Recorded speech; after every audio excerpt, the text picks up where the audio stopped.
Salut, je suis Fodom Concho Edouard du village des plombiers. Est-ce que vous savez qu'avec un WC mal choisi ou alors mal installé, vous perdez 15 litres d'eau par jour pour une personne qui utilise le WC 3 fois par jour?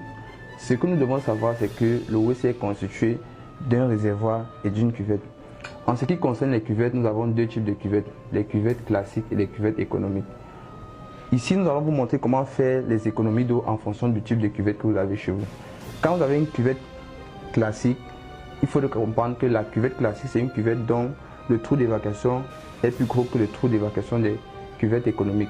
Alors, quand vous avez face à vous une cuvette qui a un trou plus gros que les autres, il faut savoir choisir son mécanisme.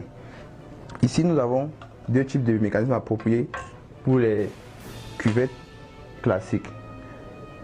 Et nous avons aussi ce type de mécanisme. Généralement, nos cuvettes classiques, nous sommes livrés avec des mécanismes comme ceci. Vous allez voir, à chaque fois que vous actionnez, le débit d'eau s'engage à ce niveau, cette ouverture-là.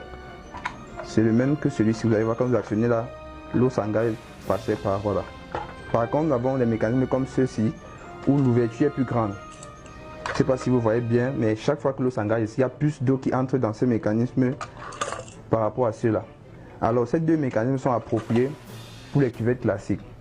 Nous allons étudier ce petit schéma pour vous expliquer le phénomène. Alors, quand vous avez un réservoir comme celui-ci, il faudrait noter que notre réservoir a une contenance de 10 à 12 litres. Chaque fois que vous avez une cuvette classique et que vous réglez votre flotteur à 10 litres, quand vous utilisez le WC, à chaque fois que vous actionnez sur la chasse, c'est 10 litres qui sont vidés carrément pour faire partir les déchets. Or, par contre, il est possible de régler le flotteur à 5 litres. Mais pour cela, il faut avoir un mécanisme approprié, comme ce dont je vous ai présenté tout à l'heure. Une fois que vous le réglez à 5 litres, vous utilisez un mécanisme comme celui-ci, vous chassez ou alors vous actionnez sur la chasse, les 5 litres vont s'engager et vont évacuer directement les déchets. Par contre, quand vous avez une cuvette comme celle-ci, et avec des mécanismes comme ceux-ci, vous n'avez pas de souci.